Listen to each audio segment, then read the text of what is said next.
Hey there viewers, this is 1of20x6 of Game Over here, and we're going to be doing a Let's Play of The Legend of Zelda for NES. The gimmick here is we're going to be doing a low percent run, so any item that's not mandatory to collect, we won't be picking up.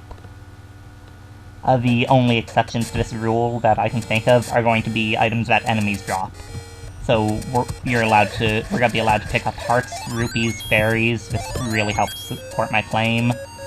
We're also going to be allowed to pick up clocks and bombs if the case arrives, although I guess you need bombs anyway to beat the game, so that's not as necessary to stipulate. It's going to be practically impossible, and it's going to be virtually impossible to defeat Ganon, seeing as with no red ring and only the wooden sword, you have to hit him 16 times before he hits you once. But I have gotten to him on a console before, so hopefully I'm going to be able to do it again in this run. The only problem is I'm not really good with keyboard controls, as you'll know if you've seen any of my other Let's Plays. So let's hope that doesn't happen this time. Shouldn't be a problem, hopefully. Likewise, I'm not going to be using save states at any point during this run. That would kind of be cheating and destroying the entire point of it. So hopefully that's not going to cause any problems for us. I'm just trying to keep my death count as low as possible, but not gonna, completely reset my account if I die once. Although I'm showing off some great skills so far. Alright, got a heart anyway, pretty good. Yeah, that's one of the benefits of doing one of these low percent runs. You never really need to farm for rupees because you buy, free items during the entire run. And you never really need to work too hard to heal your HP, seeing as you only have 3 hearts to heal anyway. Yeah, in case you didn't know, if you exit the dungeon after entering it, it will unlock the top door for you. I don't know why it does that. I think it probably has something to do with the fact that none of the other dungeons in the game have a locked door in the first room, but I know next to nothing about programming of this game, so yeah, I couldn't say for sure.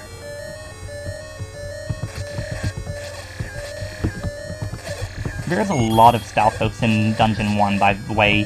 They're the key enemy of the level. I think every dungeon introduces, a new enemy that they just keep throwing at you throughout the entire level.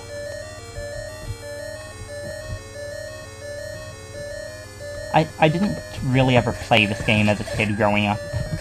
Well, when I was younger, at least. May as well get the clock. My family only ever had a Super NES when I was a kid, so the first time I played a Zelda game was actually on the N64, Ocarina of Time, which I think is probably the same for most people, judging from what I've read. So I never really had the chance to actually play a difficult game of this level until I had actually bought my own NES. So yeah, it's really a huge change from the Zelda games of nowadays.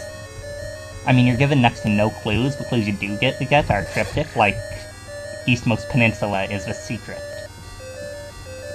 I mean, they're clues that are so cryptic that even today people can't agree what the clues were saying. So this is completely different from Ocarina of Time and Majora's Mask and every other Zelda game nowadays. I mean, they give you no map except what you can make for yourself, or if you can find them, the dungeon maps. They give you no items at the beginning. You even have to get your own sword, even if it's right next to you. You have to pick it up yourself. They really make you work for rupees. It's a pretty challenging game. You have to really work at it to get anything out of it. And Ganon is a pretty ridiculously hard final boss. I mean, even with the most equipment you can get, he can still be a huge challenge, especially if you don't know what you're doing. And since you can completely enter a battle without the item that you need to kill him, you can be trapped in there and just die. So, it's a pretty intense battle, actually.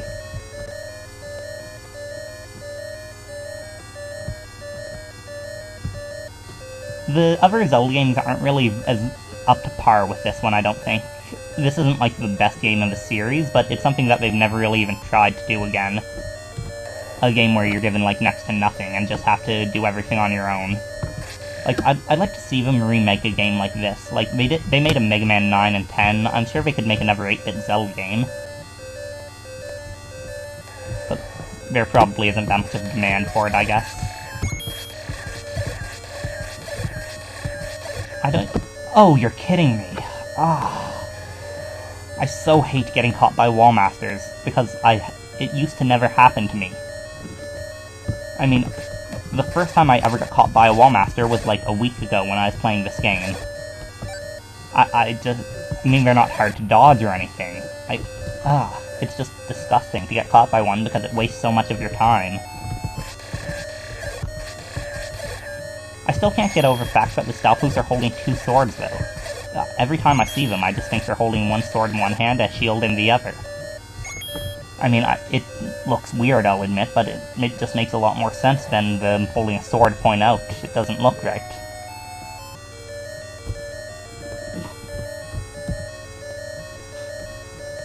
Right, I have to take special care not to get hit here, because you pretty much need the sword beam if you're gonna fight Aquamantis.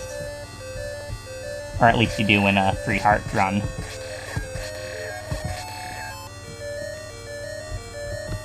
Okay, good. Now, this time I don't think I'm going to really bother with the wall masters. They drop good rupees, but I never really need to farm for rupees throughout the entire run. So I'll just, like, run through it the way I'm pretty sure they intended you to do. Alright, 6 hits, I believe, is his HP. And by I believe, I mean I'm nearly positive. Now we just need to sneak around him. And yeah, that's why you have to dodge the heart container. Or you need the sword beam, because if you kill Gleok and you aren't on the right side of the room, it is impossible to get this piece of a Triforce without getting the heart container. And that, like, really completely ruins the entire free heart run.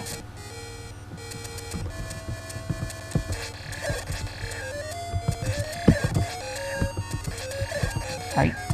They dropped a heart and a fairy. I don't know why I'm, like, trying to run and hide. And they dropped another fairy. Excellent. I don't know what's the fastest way to level 2. I can never really remember where level 2 is. I know it's in the forest at the edge there, but I always have trouble finding it, and from what I've read on Game FAQs, a lot of other people do too. Right, I can afford the candle now. I guess if I pass by any shops, I'll buy it, but if not, I won't. It's not really a mandatory item, for a while at least. Come on. Even the levers take a long time to kill with only a wooden sword.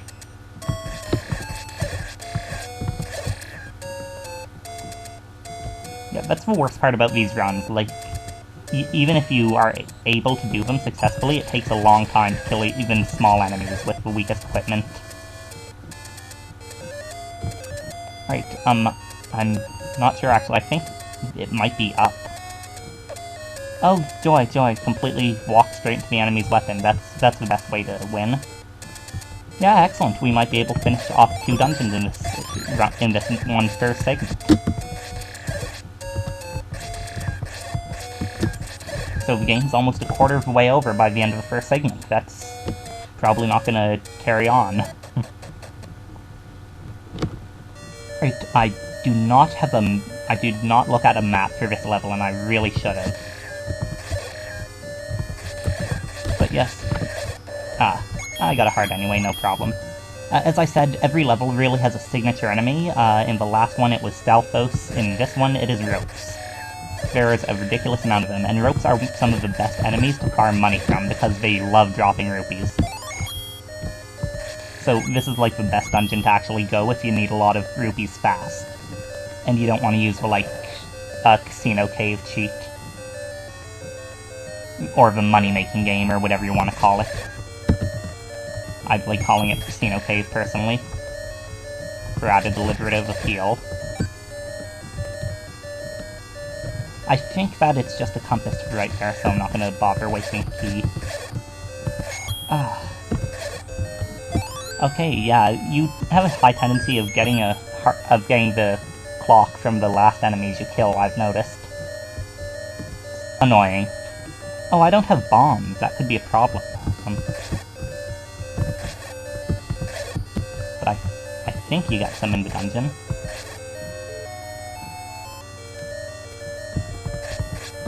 I'm scared to move and fight them. Oh right, ringleader enemies. Forgot about that. Kill one and all of them die. Just a map. Great. Wasted a key. You get you get a couple of extra keys if you know what you're doing, even if you don't get the lion's key. But if you don't actually read a map, which I'm not right now, you can easily waste them. I'm pretty sure you can find bombs somewhere in here, I just don't know where. Oh, I think that's just the magic boomerang, that's right, that's what the dungeon item is of the level.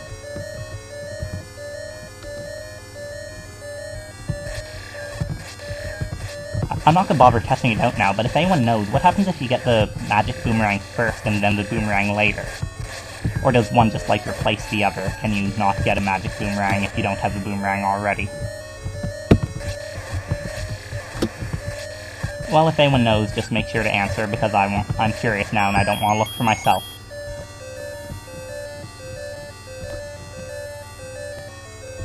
Here are the bombs, at least. I should probably kill all the enemies in case something appears in the room. Nah, it doesn't, but no reason to have not done it.